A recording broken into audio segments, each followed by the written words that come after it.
vamos a ver las dos cartas de Pedro. Y estudiando en la semana, preparando para hoy, me di cuenta que realmente lo que tenemos de tiempo es muy poco para dos cartas como esta, ¿no?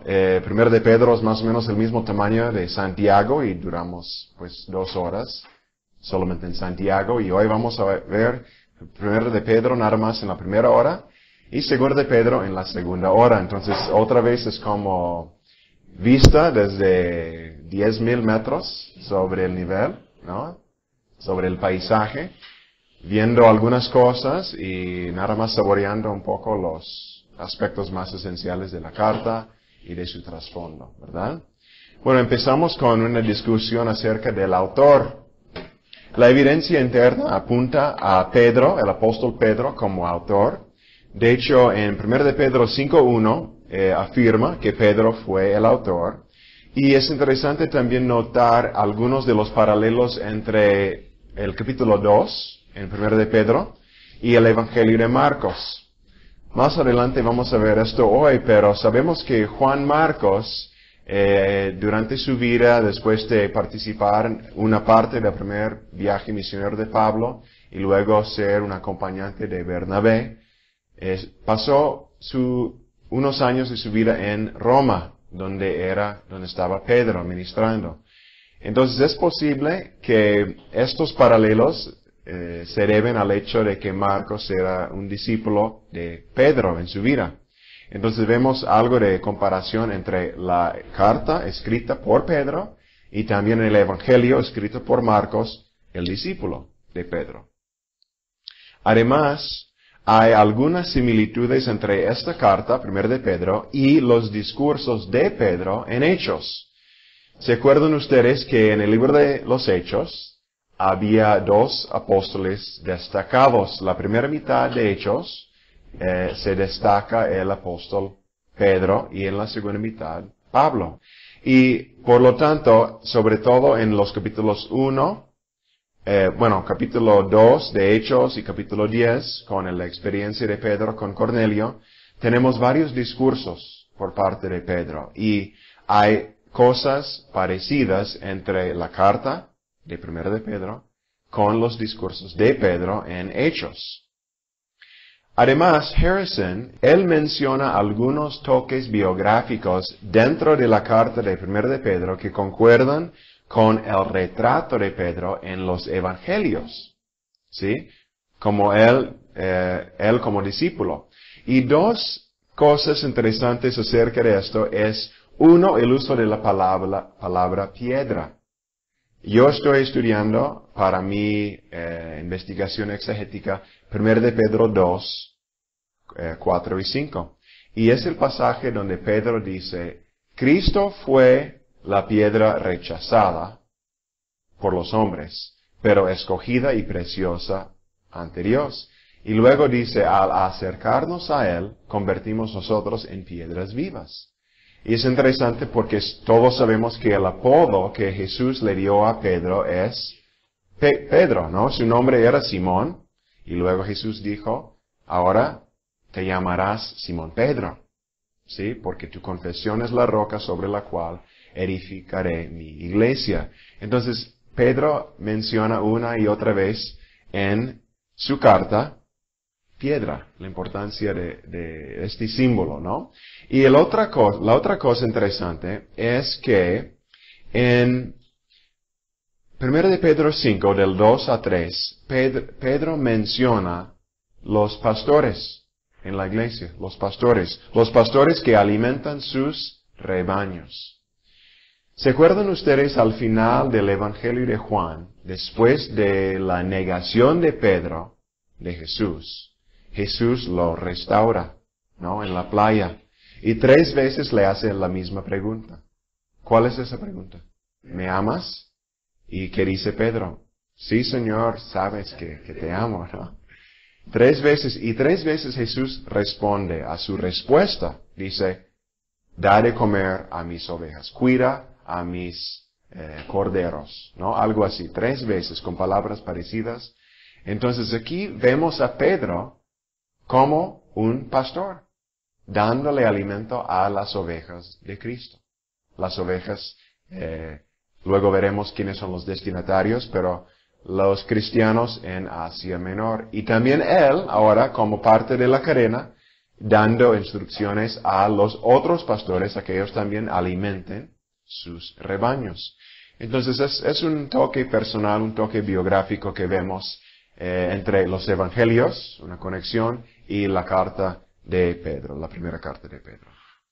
Estas son algunas de las evidencias internas, son pruebas internas a la carta que muestran que Pedro, el autor, es el Pedro del apóstol. Pero también hay algunas evidencias externas. En primer lugar, en la segunda carta de Pedro, en el capítulo 3:1, Pedro dice, esta es mi segunda carta. Entonces ahí tenemos evidencia de una primera carta. Y aparte, nadie debatía que Pedro fue el autor de la primera carta de Pedro hasta tiempos modernos. No hubo otra teoría acerca del autor de esta carta hasta tiempos recientes. Sin embargo, en los últimos años, últimas décadas, hay algunas objeciones contra Pedro como el autor de esta carta. Y voy a mencionar nada más 3, aunque hay más. Son las 3 más interesantes, en mi opinión. La primera objeción es que algunos han dicho, esta carta demuestra un griego excelente. Pero Pedro, ¿qué era? Era un pescador de Galileo, ¿no? Y como dice o como escribe Lucas en el día de Pentecostés, cuando ellos comenzaron a hablar en lenguas, cuando recibieron el Espíritu Santo, dijeron, pero estos hombres son hombres rudos, sin educación, sin formación. ¿Cómo es que hablen nuestro idioma? Y sobre todo Pedro y Juan ante el concilio de los judíos también dicen, ¿cómo es que hablan tan atrevidos con tanto denuedo? Es que son hombres rudos, no tienen ninguna educación ni nada. Entonces algunos han dicho, él como pescador y letrado, no pudo haber escrito esta carta con un griego tan fino, tan culto. Entonces, en respuesta a esta objeción, que es interesante, ¿no? Te hace uno pensar, algunos han dicho que es muy probable que Pedro, a pesar de ser pescador de Galileo, que él y otros de Palestina, la región de los judíos, en general sí sabían griego. A lo mejor para vender su pescado tenía que vender en griego. Ictus, de venta, ¿no? Algo así, ¿no? Qué sé yo. Y aparte, el griego, algunos han dicho, sí es bueno, pero no debemos exagerar su calidad. Aunque dicen que después de Hebreos y después del griego de Lucas, en Lucas y Hechos, es el mejor griego en el Nuevo Testamento. Pero la otra cosa que me parece muy interesante es que Silvano o Silas, el acompañante de Pablo en su segundo y tercer viajes misioneros, él era un amanuense, que es otra palabra para secretario. Entonces, Silas es mencionado en 1 de Pedro 5:12. Podemos leer el versículo un momento. Por conducto de Silvano, a quien tengo por hermano fiel, os he escrito brevemente, amonestándoos y testificando que esta es la verdadera gracia de Dios, en la cual estáis. Entonces puede ser que Silas fue el secretario, el que pulió el griego de Pedro y hizo que saliera tan bonita la carta, ¿no? En griego. Puede ser. Sabemos que Silvano es nombrado como el coautor de como 2 cartas de Pablo, ¿sí? Entonces él ha tenido o tuvo experiencia no solamente como secretario en general, sino también en estas cartas, composición de estas cartas para la iglesia. Entonces es la primera objeción, que la carta demuestra un griego demasiado bueno para Pedro. Otra objeción es que la teología de 1 de Pedro depende mucho de Pablo, dicen. Entonces, a lo mejor alguien simplemente imitó a Pablo, escribió la carta y puso el nombre de Pedro en la carta. Por ejemplo, en 1 de Pedro 2, del 13 al 17, es parecido a lo que dice Pablo en Romanos 13. es el pasaje sobre la sumisión a las autoridades humanas, el gobierno, sobre todo. Y dicen algunos en respuesta a esta objeción que, por supuesto, que hay cosas parecidas entre la teología de Pablo y la teología de Pedro, porque enseñaban ellos el mismo evangelio y usaban la misma tradición cristiana común de la iglesia primitiva. Y aparte, si Silas era tanto el secretario para Pedro como en algunas ocasiones de Pablo, y aparte los acompañó a los dos en momentos diferentes, a lo mejor él impartió un toque paulino a la carta de Primera de Pedro. Y otra objeción que también me parece interesante es, algunos han dicho, si Pedro realmente fue el autor, ¿por qué no incluyó alguna memoria de su vida, su ministerio con Jesús como discípulo de él? No menciona nada de sus 3 años con Jesús, de lo que vio, de lo que experimentó. Y simplemente algunos han dicho, pues porque aparentemente no fue su propósito compartir estas memorias cuando escribió esta carta. Entonces, en resumen, ha habido varias objeciones de personas que dicen que Pedro no pudiera haber escrito o haber sido el autor de 1 de Pedro, pero en general podemos contestarlas satisfactoriamente, con respuestas razonables. Entonces, en conclusión, podemos afirmar que no hay objeción alguna que tiene suficiente peso para rechazar a Pedro como el autor de esta carta. Podemos tomarla como siglos y siglos de cristianos la han tomado como una carta auténtica del apóstol Pedro. Bien. Destinatarios. En el primer versículo de la carta, 1 de Pedro 1:1. Pedro, apóstol de Jesucristo, a los expatriados de la dispersión en el Ponto, Galacia, Capadocia, Asia y Bitinia. En este primer versículo tenemos una lista larga de regiones que indica que a lo mejor esto fue una carta circular. Su propósito fue ser llevada de lugar a lugar a un grupo de creyentes en una región amplia. Y acerca de estas regiones de Ponto, Galacia, Asia, Bitinia, podemos decir lo siguiente, como dice la presentación. Eran zonas generales del norte de Asia Menor, lo que ahora es Turquía. Se presentan en el orden de la ruta que el mensajero tomaría para entregar la carta, de un lugar a otro. Y 3 de estos lugares se mencionan en Hechos 2, en el día de Pentecostés, porque eran regiones representadas por las multitudes presentes en Jerusalén ese día, el día de Pentecostés, cuando Pedro inclusive predicó. Ahora, la otra cosa es que el Espíritu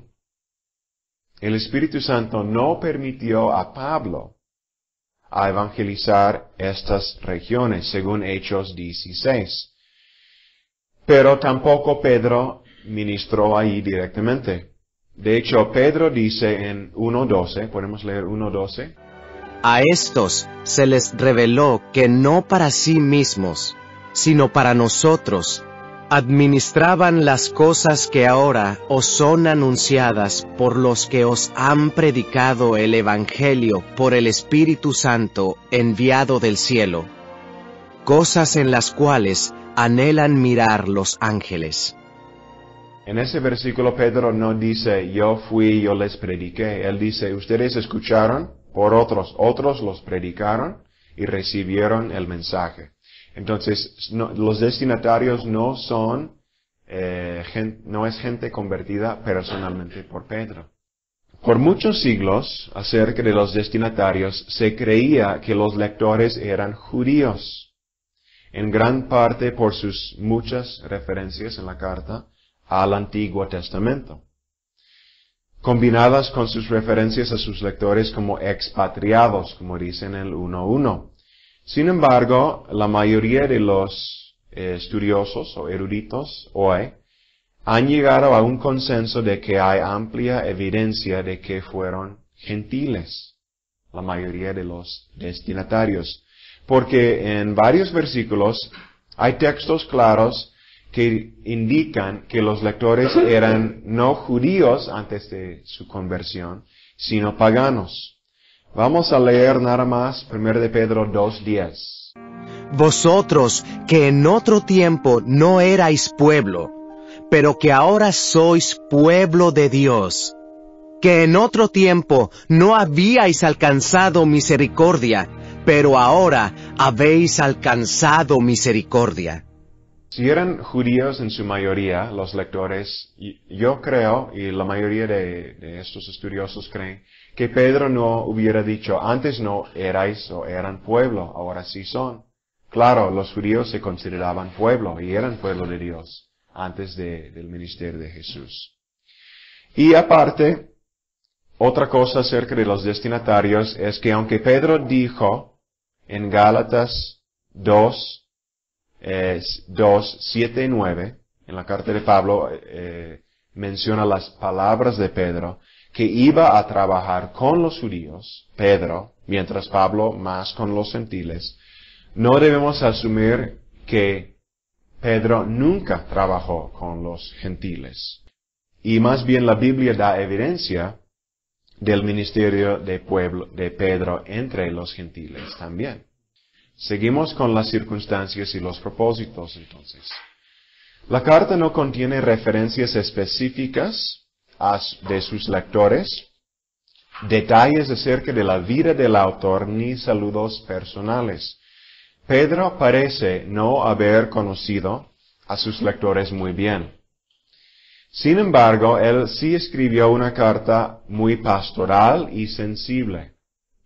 La carta no contiene polémico contra falsos maestros, ni evidencia de facciones entre los lectores, y la circunstancia más importante que provocó la carta era la persecución de los lectores por los inconversos alrededor de ellos. Lo que vemos en 1 de Pedro fue ¿qué aprendemos acerca de la persecución de esta carta? Vemos más que nada que la razón principal por qué Pedro escribió esta carta fue por la persecución que ellos experimentaban en ese momento, por los inconversos en su entorno. Ahora, ¿qué tipo de persecución era? Antes se creía que la persecución mencionada en 1 de Pedro se trataba de la persecución oficial del Imperio Romano. Una persecución oficial y general. O sea, declarado por el gobierno y general en el sentido de que estaba presente en todas partes. Por ejemplo, algunos han dicho que hay evidencia en la carta que indica que había persecución oficial y general. Por ejemplo, en 3:15, Pedro habla de la necesidad de estar preparado para dar una defensa, dice. Como que hay la duda o la pregunta si la palabra defensa se refiere a algo de la corte. Si los cristianos van a ser llevados a las cortes de justicia, siendo acusados por su fe en Cristo, a lo mejor esta palabra de defensa, o sea, preparado para dar una defensa, indica una persecución oficial y general.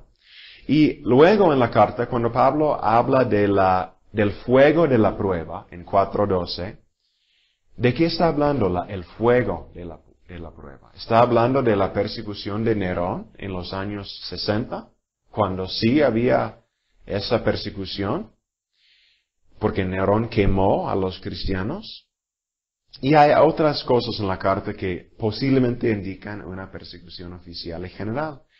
Pero en realidad ahora, la mayoría de los estudiantes de la carta creen más bien que la persecución no era tanto oficial ni general, sino local, donde se encontraban los lectores. Porque no hay evidencia de una persecución romana oficial a través de todo el imperio para el tiempo en el cual 1 de Pedro fue escrita. Porque la carta de Pedro fue escrita entre 62 y 63. Luego veremos esto la fecha. Y Nerón, la persecución de Nerón, que sí fue oficial por parte del gobierno, fue más bien limitada a Roma. No fue en todo el imperio, aunque sí fue severa la persecución. Y la primera persecución oficial y general en todo el imperio fue hasta después, en los años 80, 90 y empezando ya al principio del siglo II. Entonces, los textos mencionados arriba, que a veces son ofrecidos como evidencia de una persecución muy amplia, muy oficial, son mejores interpretados como respuestas a una persecución informal, social del entorno. Sobre todo, la persecución que ellos experimentaron fue un abuso verbal, dicen algunos, y no necesariamente una persecución física. Es interesante notar que los verbos griegos que Pedro usa indican un abuso de la boca hacia los lectores. Por ejemplo, en 2:12 y 3:16, Pedro habla de los que calumnian o murmuran, ¿sí? 3:9, los que insultan. 3:16, los que denuncian. 4:4, los que ultrajan, etc. Y la única palabra que tiene que ver con un abuso físico aparece en 2:20, cuando habla de los que golpean, pero ahí es en el contexto de amos y esclavos. Entonces parece que el maltrato verbal que ellos recibieron produjo en ellos sufrimiento, ganas de tomar represalias, temor, confusión, vergüenza y ansiedad, y hay citas en la presentación que corresponde a cada uno de estos sentimientos. Entonces, parece que el propósito principal de Pedro, entonces, es que él escribe esta carta para consolar y animar a los creyentes que estaban enfrentando la persecución y este maltrato verbal. Y en el 5:12, cuando dice, yo escribí a través de Silvano, ¿para qué? Podemos leerlo otra vez, nada más la frase que aparece después. ¿Por qué les escribí? Dice Pedro. Os he escrito brevemente, amonestándoos y testificando que esta es la verdadera gracia de Dios, en la cual estáis. Que esa es la verdadera gracia de Dios. Es una expresión de su propósito. Muy bien. Estas son algunas de las circunstancias. ¿Pueden ustedes visualizar un poco? Y lástima que no incluí un mapa de dónde está Asia Menor, la Turquía hoy en día. Si podemos imaginar el mar Mediterráneo con Palestina al lado derecho o el lado oriental, Turquía está arriba, exactamente, Asia Menor está arriba. Está entre lo que hoy es Grecia hacia el oeste y lo que hoy es Israel a la derecha. Turquía, ahí centrado en medio de la zona mediterránea. Y sabemos en los viajes misioneros de Pablo que él ministró en Asia Menor también, pero más en la parte sur. Pero esta carta parece que va más hacia el norte de esa región. Circunstancias y propósito. Ahora hablemos brevemente de la fecha y el lugar. Si aceptamos a Pedro como el autor, esta carta tuvo que haber sido escrita antes de la muerte de Pedro, ¿no? Cada carta escrita por alguien tiene que ser escrita antes de su muerte.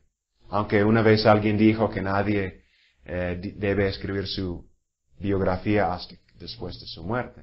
Pero en este caso sabemos que Pedro lo escribió y la historia, la tradición nos cuenta que Pedro murió como mártir durante la época de Nerón, que era del 64 al 68. Entonces la tradición nos dice que Pedro murió en Roma más o menos en el año 67. Entonces podemos fechar la carta entre 64 y 67, más o menos. Y dice, esa es la fecha, pero dice Pedro en 5:13, la iglesia que está en Babilonia, elegida juntamente con vosotros, y Marcos, mi hijo, os saludan. Al final de la carta, él dice, mando saludos de parte de la que está en Babilonia. Pero, ¿qué quiere decir Babilonia? Dicen la mayoría que es un código para referir a Roma. Porque Babilonia, o sea, la verdadera Babilonia, donde fueron exiliados el pueblo de Israel, los judíos, está muy lejos de ahí. Y en esta época, muchos siglos después del exilio del pueblo de Israel, esa ciudad quedó desolada, casi no existía en ese entonces. Y hay otra Babilonia en Egipto, pero era un lugar muy pequeño. Entonces lo más probable que él está diciendo que le saludo de parte de la iglesia que está en Roma.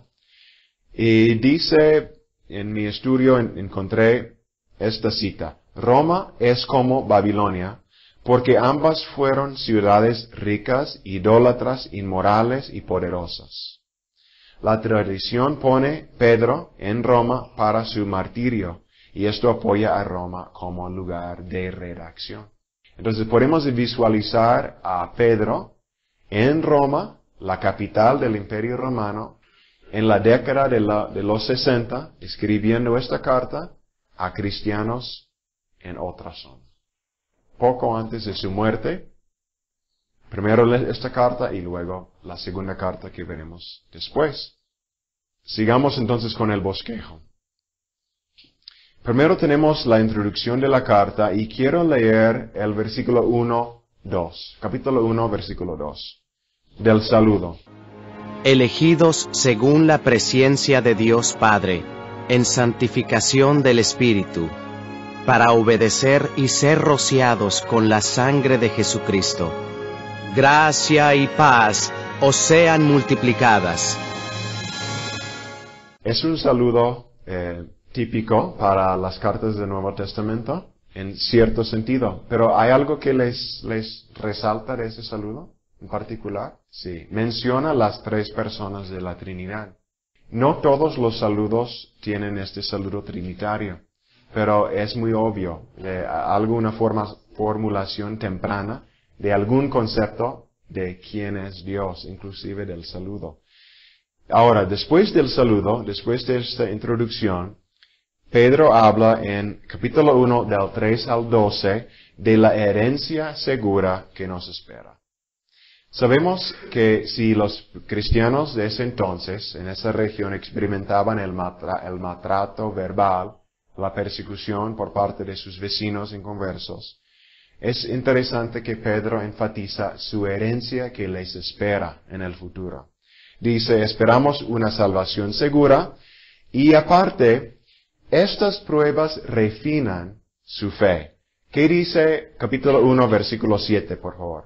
Para que sometida a prueba vuestra fe, mucho más preciosa que el oro, el cual, aunque perecedero, se prueba con fuego, sea hallada en alabanza, gloria y honra cuando sea manifestado Jesucristo.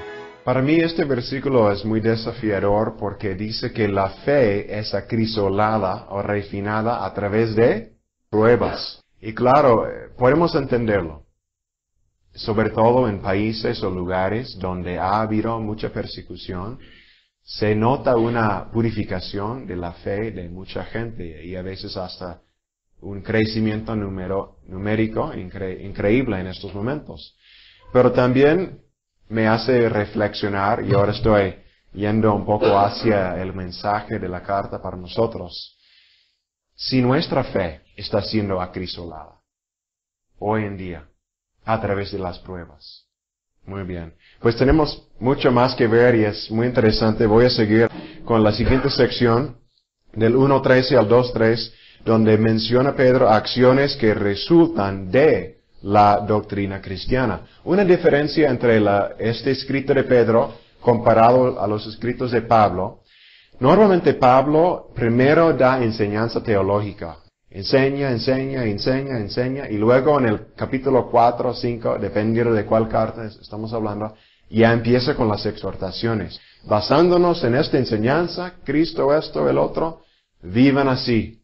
Pero en Pedro no es así. En Pedro él mezcla versículo por versículo, así intercalado, exhortación con enseñanza teológica. Entonces, en esta sección, al final del capítulo 1, vemos acciones o vida, la vida ética que resulta de la doctrina ya en el primer capítulo. Por ejemplo, él dice, preparen sus mentes y esperen la venida del Señor. Dice, vivan en santidad, sean santos como yo soy santo, dice Dios, citando al Levítico. Vivan en un temor santo, vivan en amor, cambien de apetito, etc. Ya dando exhortaciones temprano en la carta. Luego, en el pasaje que sigue, un pasaje muy rico, del capítulo 2, del 4 al 7, tenemos este tema de la iglesia como piedra escogida por Dios. Cristo fue escogido como la piedra preciosa, colocado como la piedra angular, rechazado por los hombres. Y otra vez, Pedro, el que su nombre significa piedra, está hablando de Cristo como la piedra, citando al Antiguo Testamento, y diciendo que sobre esta piedra somos construidas o edificadas en una casa espiritual, sobre esta piedra fundamental que es Cristo. Y aparte, cuando no construimos nuestras vidas sobre esta piedra, llega a ser, ¿qué? Piedra de tropiezo para los que lo rechazan. Lo tiran a un lado y luego caen sobre él, sobre ella, sobre esa piedra. Luego, en 2:11 al 13:12, tenemos lo que llamamos el código de hogar. Son exhortaciones a varios miembros del hogar, como por ejemplo esposos y esposas, amos y esclavos. Vamos a leer nada más, para guardar el tiempo un poco, ¿qué dice?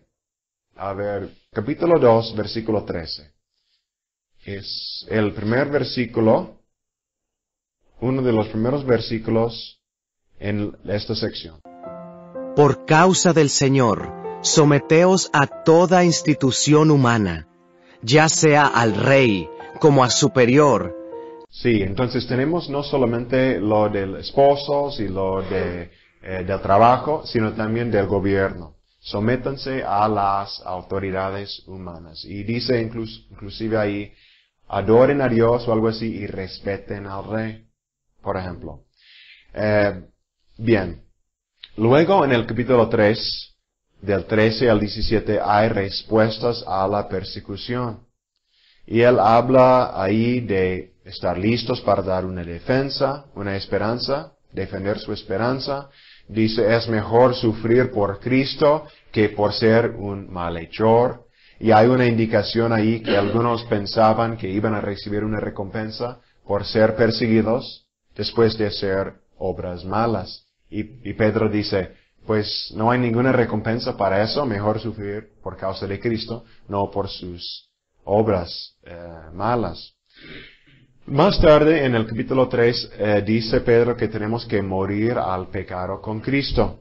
Cristo murió para llevarnos a Dios, 3:18, y dice que aunque Cristo murió, el Espíritu le hizo vivir nuevamente. Y dice que los que han sufrido ya no viven para el pecado. El sufrimiento purifica y endereza los caminos de uno. Luego, en el capítulo 4, del 7 al 11, habla Pedro de la vida apropiada en vista del fin del mundo. El fin se acerca, hay que ser sobrios, hay que tener un amor mutuo, hay que ofrecer hospitalidad.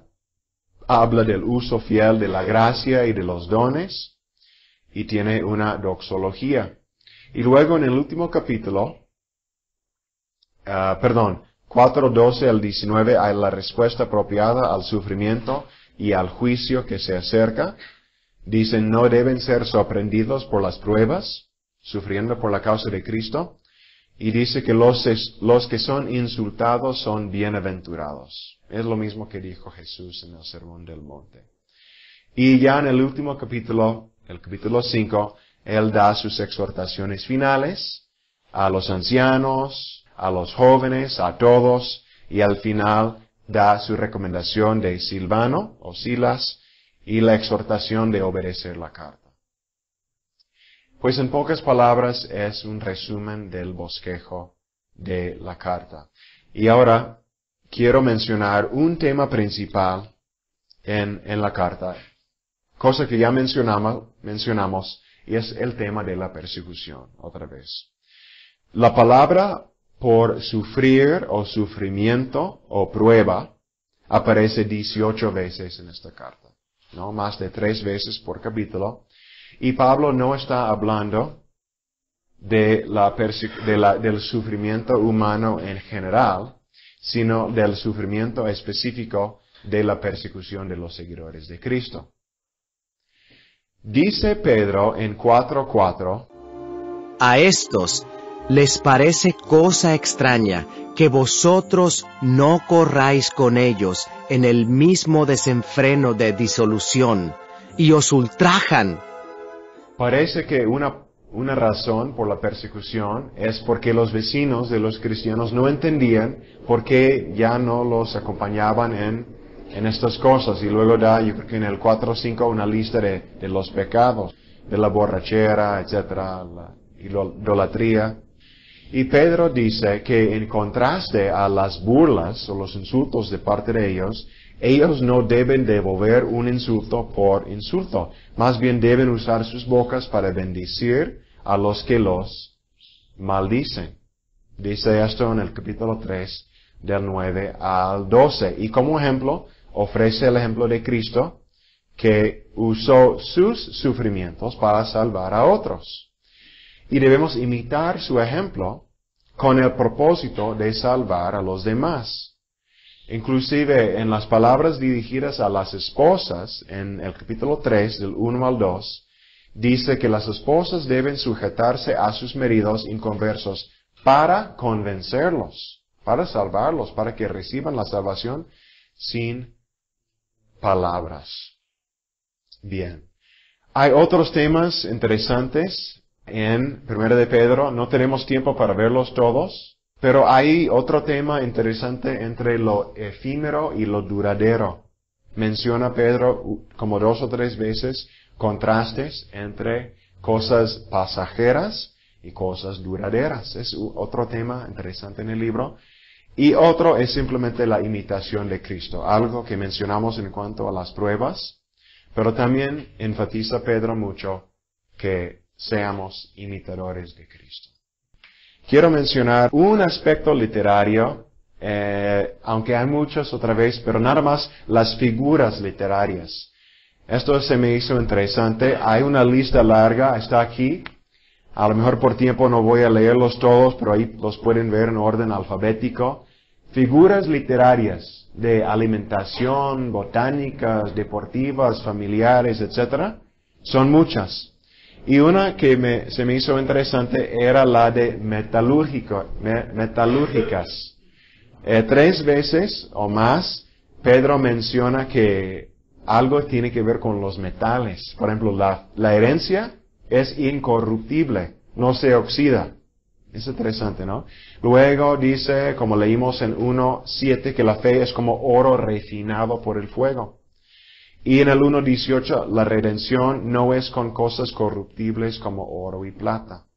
Y luego hay otras, militares, de la niñez, pastorales, hasta zoológicos, porque Pedro habla de bestias, habla de un perro, habla de un asno, no recuerdo exactamente, habla de animales. Ahora, para terminar esta primera hora, quiero mencionar 4 elementos del mensaje de 1 de Pedro para nosotros hoy. La primera es que tenemos una sólida esperanza viva de la salvación. Claro, es algo que podemos tomar y aplicar directamente a nuestras vidas. Que nuestra esperanza es sólida de la salvación, de nuestra vida con Dios. En segundo lugar, nuestra elección, y esto tiene que ver mucho con el pasaje que yo estoy estudiando, se convierte en acción. Y ahí vemos la respuesta al temor de estar muy cómodamente sentados en la banca, por decirlo así, en la iglesia.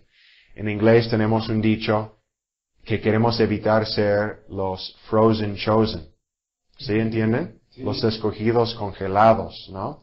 O como dice en la iglesia presbiteriana, no queremos llegar a ser los refrigerianos. ¿Sí? Queremos ser gente de acción. Nuestra elección es por la acción. Vemos que somos escogidos como piedras, igual como Cristo, para ser edificadas en una casa espiritual y llega a ser un sacerdocio santo, linaje escogido, nación santa, pueblo, etc. ¿No? Muchas cosas. Vemos ahí un llamamiento a la acción como pueblo, como sacerdotes. 3. Debemos esperar el sufrimiento y usarlo para dar testimonio. Testimonio de la gloria y la bondad de Dios. Y dice en Carson y Mu esta frase, la piedad, debemos demostrar la piedad bajo presión. Piedad bajo presión. Y en cuarto lugar, la sumisión a la autoridad humana es para hacer callar a los insensatos. Yo escucho un poco una tendencia en la iglesia hoy, y a lo mejor soy culpable de lo mismo, de decir, pues esto es humano y no es de Dios. Y claro que hay muchas cosas en el mundo que son resultado del pecado humano. Pero no debemos despreciar las instituciones humanas que hay, como el matrimonio, como el gobierno. Es muy fácil despreciar el gobierno, la iglesia como organismo, como institución, y decir, no, todo eso es del mundo. Pues Dios también creó las instituciones y las autoridades humanas para nuestro bien. Y nuestra sumisión a las autoridades en nuestras vidas, nuestros jefes, etc., es parte de la obediencia. Inclusive cuando viene la persecución injusta. Claro, es un desafío muy grande.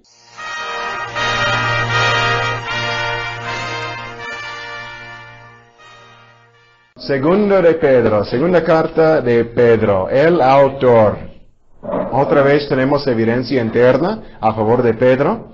La carta misma identifica a su autor como Simón Pedro y dice que es su segunda carta en 1:1 y 3:1. Además, el autor dice que fue testigo de la transfiguración de Jesús en 1:16 al 18 y llama a Pablo nuestro querido hermano, aunque menciona que algunas de sus enseñanzas son difíciles de entender. Y es posible que en 2 de Pedro 1:13 al 14 hay una referencia a la predicción en Juan 21:18 al 19. Vamos a leer 2 de Pedro 1, del 13 al 14, por favor. Pues tengo por justo, en tanto que estoy en este cuerpo, el despertaros con amonestación, sabiendo que en breve debo abandonar el cuerpo, como nuestro Señor Jesucristo me ha declarado. Dice Pedro que él está a punto de partir, ¿no? Él como que realiza o se da cuenta de que está a punto de morir. ¿Se acuerdan ustedes que en esta misma discusión que Jesús tuvo con Pedro al final de su ministerio terrenal de Jesús, y hablaba de dar de comer a mis ovejas, dice, vendrá un día en el cual te atarán y te guiarán a donde no quieres ir, ¿no? Algo así, una referencia a su muerte. Entonces Pedro, tal vez en este pasaje, lo que acabamos de leer, es una referencia como el Señor Jesús ya me reveló, ¿no? En algún momento.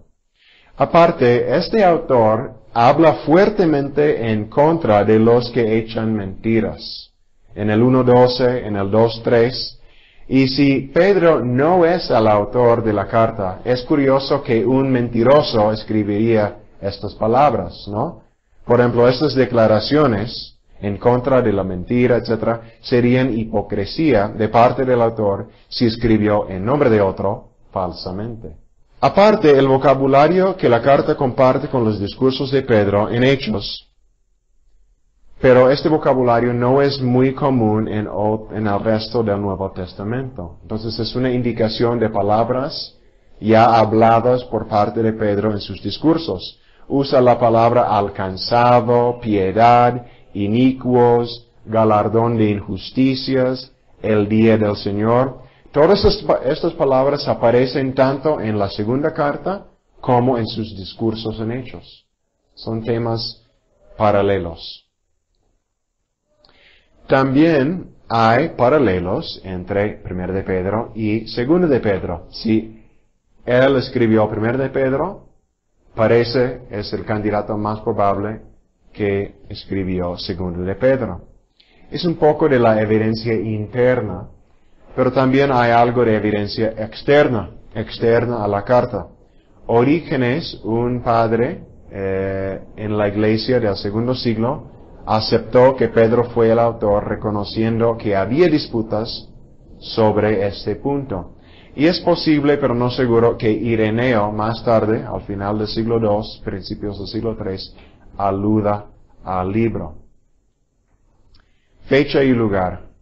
Pues si escribió la primera carta alrededor del 64, y si él murió en el 67, tiene que haber sido escrito entre estos años. Entonces, entre otra vez 64 y 67. Y otra vez el mejor candidato para el lugar es Roma. Según la tradición, Pedro murió en Roma y además, como ya mencionamos acerca de la primera carta, él habla de Babilonia, un nombre que podría ser un código para Roma.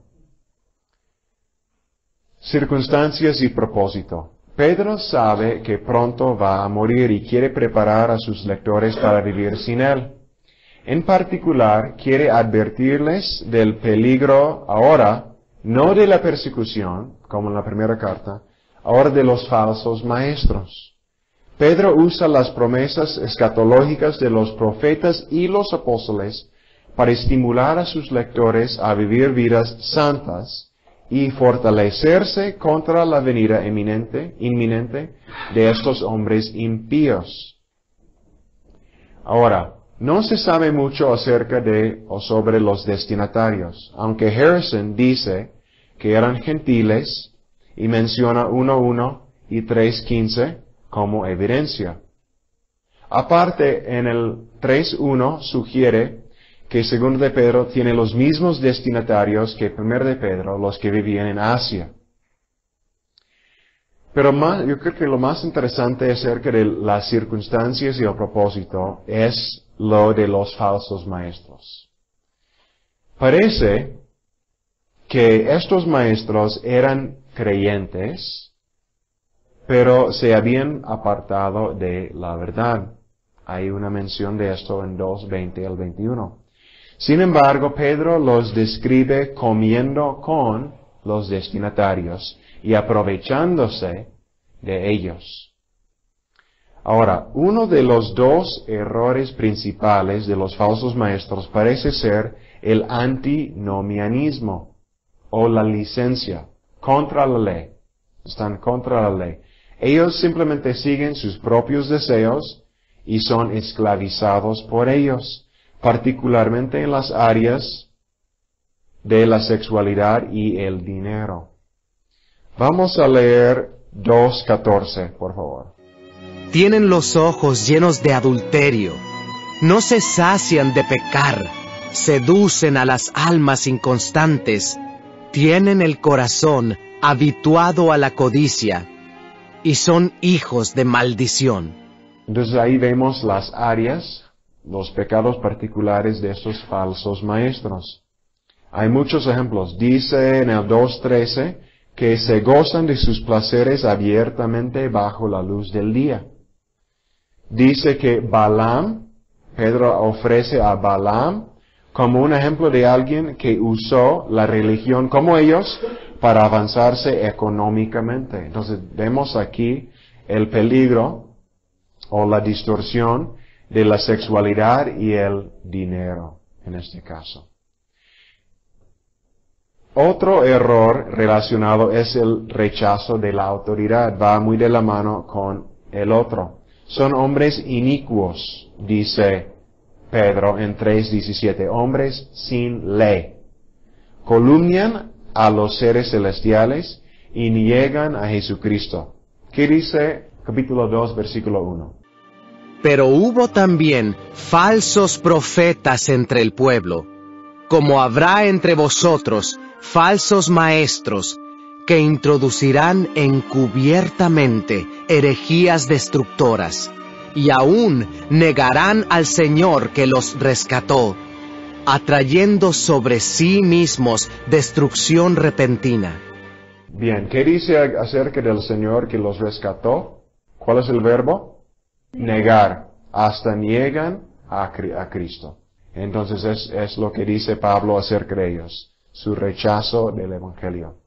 Ahora, si tomamos los argumentos de Pedro como defensas contra ataques de los falsos maestros, podemos ver que ellos cuestionan la autoridad y la sinceridad de Pedro. Cuestionan además el mensaje de los profetas y se burlan de la segunda venida. Son en muchas áreas, ¿no?, donde ellos se descarriaron. También distorsionan las cartas de Pablo. Hace referencia Pedro a esto. Y además de ser malos ellos mismos, ellos están seduciendo a otras personas con su doctrina, especialmente a los débiles, a los nuevos convertidos, y para hacer esto ellos introducen herejías, lo que acabamos de leer, apelan a los deseos humanos, usan palabras fingidas, vacías y jactanciosas, falsas promesas. Lo que prometen es la libertad, pero no pueden cumplir con la promesa. Además, Pedro los llama personas ignorantes como animales y olvidadizos. Vamos a leer 3:16. Pablo, según la sabiduría que le ha sido dada, os ha escrito, casi en todas sus epístolas, hablando en ellas de estas cosas, entre las cuales hay algunas difíciles de entender, las cuales los indoctos e inconstantes tuercen, como también las otras escrituras, para su propia perdición. Ahí le llaman ignorantes. Ahora 2:12.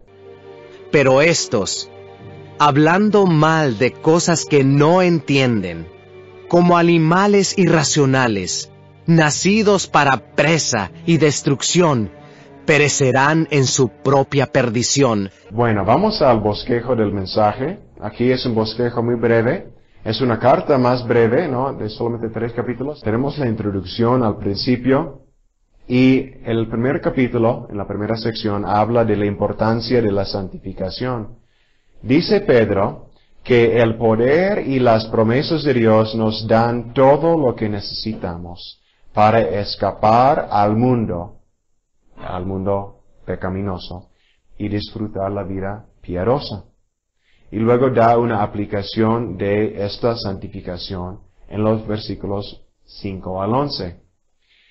Sigue más tarde en el capítulo con una defensa de la verdad, y ahí vemos, sobre todo en los versículos 12 al 15 del primer capítulo, el propósito de sus cartas. Dice, yo lo considero importante recordarles de la verdad, porque pronto voy a morir.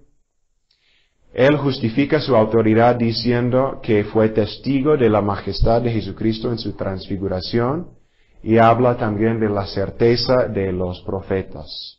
Y dicen, presten atención a las palabras de los profetas. Y al final él habla de la inspiración de la Escritura a través de los profetas. Y quiero que apunten ustedes este versículo. Aparte de 2 de Timoteo 3:16, que es como el texto favorito para comprobar que las Escrituras fueron inspiradas por Dios, quiero que leamos 2 de Pedro 1, 20 y 21.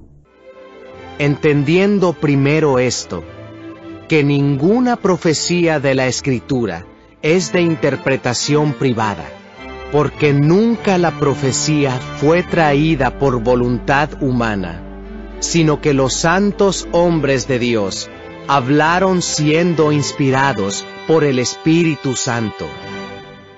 Es otro texto clave que habla claramente de la inspiración. Dice que los santos profetas fueron o escribieron al ser inspirados por el Espíritu, ¿no? Por el Espíritu. Luego en el capítulo 2, ahí está el centro de la carta, donde hay la advertencia fuerte contra los falsos profetas y su actividad engañosa de ellos. Vamos a leer capítulo 2 del 1 al 3.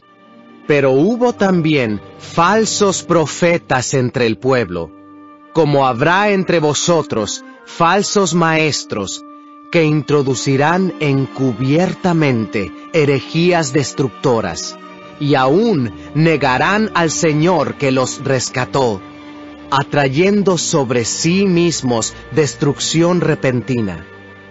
Y muchos seguirán sus disoluciones, por causa de los cuales el camino de la verdad será blasfemado, y por avaricia harán mercadería de vosotros con palabras fingidas. Sobre los tales, ya de largo tiempo la condenación no se tarda, y su perdición no se duerme. Entonces ahí da una descripción de los maestros falsos, ¿verdad? Ahora, en el capítulo 3 hay la conclusión de la carta con un pasaje muy interesante sobre el día del Señor. Hay una objeción por parte de los que se burlan de Pedro, de los falsos maestros. Ellos decían que la ausencia del juicio era prueba que Jesús no vendrá, que no vendría, ¿verdad? En los versículos 3 y 4 del capítulo 3. Y luego Pedro responde, en los versículos 5 al 7, dice, Dios destruirá al mundo con fuego, como destruyó al mundo con agua en el tiempo de Noé. Ofrece la historia de Noé como una prueba que Dios lo hizo una vez y lo va a hacer otra vez. Y aparte, él comenta que Dios tiene otro concepto de tiempo. Ha demorado por causa de su paciencia, pero cuando viene, será repentina. Y ahí hace él una cita, se refiere al Salmo que dice que un día nuestro es como 1000 años para el Señor y un día de Él es como 1000 años para nosotros, que tiene otro concepto de tiempo. Entonces, para aplicar esta enseñanza, él insiste que debemos vivir vidas santas y esperar ese día. Y al final, él clarifica, el día del Señor será la destrucción de la creación, pero también será la renovación de una nueva creación. Y es la parte que esperamos. Ahí en el capítulo 3 dice que el mundo será quemado por fuego. Pero es tal vez mejor traducir la palabra quemado como revelado por fuego. Tiene mucho que ver con esto del crisol, que hablamos antes del oro y de la fe. Con el fuego se purifica, ¿no? Y esta creación es de Dios, aunque es contaminada por nuestro pecado. Entonces, cuando viene Cristo por segunda vez, va a haber mucha destrucción. La contaminación se va a quemar y eliminar, para que la estructura original y buena de Dios sea revelada y restaurada, ¿no? Como debería ser. Al final da sus exhortaciones finales y aplicación y la doxología en el versículo 18. Ahora, viendo el tema principal del día del Señor en esta carta, Pedro menciona este día varias veces en 1:19, 2:9, etc. Pedro enseña en 3:9 acerca de este día que el Señor se ha demorado debido a su paciencia, pero vendrá rápido cuando viene. Resultará en juicio de hombres y ángeles, y será un día de fuego que destruye los elementos de este mundo. Podemos acelerar, dice Pedro, el venir del día por nuestra conducta. Quiero leer 3:12, por favor. Esperando y apresurándoos para la venida del día de Dios, en el cual los cielos, encendiéndose, serán deshechos, y los elementos, siendo quemados, se fundirán. Habla de la aceleración, ¿no? Del acercamiento de ese día. Dice que no es un día de miedo, sin embargo, para los creyentes, sino un día que anhelamos. 3:13. Pero nosotros esperamos, según sus promesas, cielos nuevos y tierra nueva, en los cuales mora la justicia. Vamos a unos puntos de enseñanza de la teología en esta carta. Primero de Dios Padre y luego de Jesucristo. Son los únicos dos puntos que vamos a ver. Vemos en 2 de Pedro a Dios Padre como creador de los cielos y la tierra, 3:5. Y vemos cómo Dios usa su palabra para formar la creación. La misma palabra preserva la creación para el día de destrucción. Y vemos en esta carta la paciencia y la misericordia de Dios y su distinto concepto de tiempo desde la eternidad. Es enseñanza que tenemos en esta carta acerca de Dios Padre. También acerca de Jesucristo. Vemos a Jesucristo presentado como Dios en 2 de Pedro. Cuando Pedro escribe, Pedro usa el título El Señor para referirse tanto a Jesús como a Dios. Dice en 1:11 que Jesús tiene un reino. Dice en 1:17 que Jesús es el Hijo de Dios. Y en 3:18 tenemos una doxología dirigida a Jesús. Y normalmente las doxologías eran reservadas para Dios. También menciona Jesucristo como Salvador. Cuando habla de los falsos maestros, Pedro hace referencia a Jesús, el Señor, que los compró. Y ahí hay una referencia a la redención. Hablando de algunos aspectos literarios, vemos en la carta que Pedro cita algunas declaraciones y acusaciones de sus oponentes y se defiende contra ellas. Tengo aquí como 6 citas por parte de los oponentes o falsos maestros de Pedro. En el 1:16 ellos mencionan el testimonio de los apóstoles. Se trata de fábulas artificiosas. Es una acusación de los oponentes. Brincando al 2:3b, no viene ninguna condenación sobre nosotros, dicen ellos. No viene ninguna condenación. Se burlan, ¿no? Y en del 3 al 4, ellos hacen la pregunta, ¿cuándo viene Jesús? Parece que no viene porque todo es lo mismo y siempre ha sido lo mismo, como siempre. Entonces, un aspecto literario de Pedro es mencionar o citar las acusaciones de los falsos maestros. También, en comparación al griego de la primera carta, la calidad del griego en la segunda carta no es muy buena.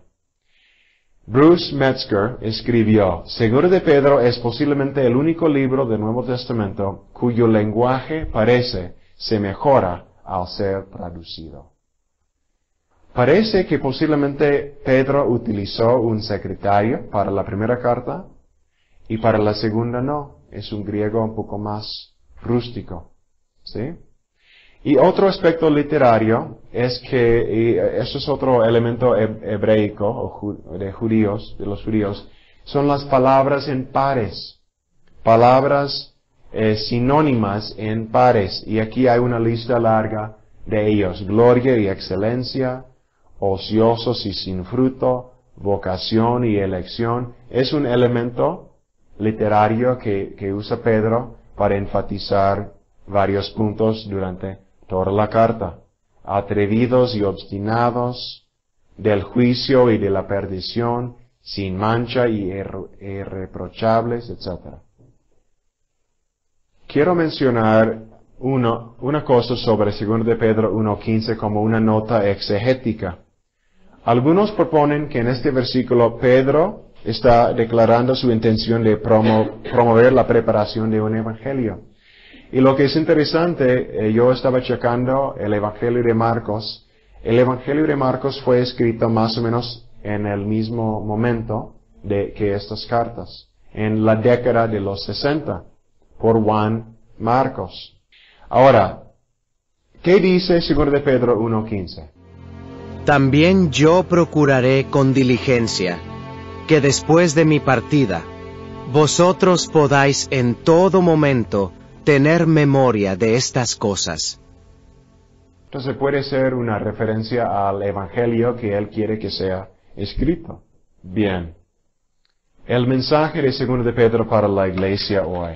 Tenemos en 2 de Pedro un énfasis en la piedad y la santificación, sobre todo frente a los maestros falsos. La piedad es una palabra clave en la carta.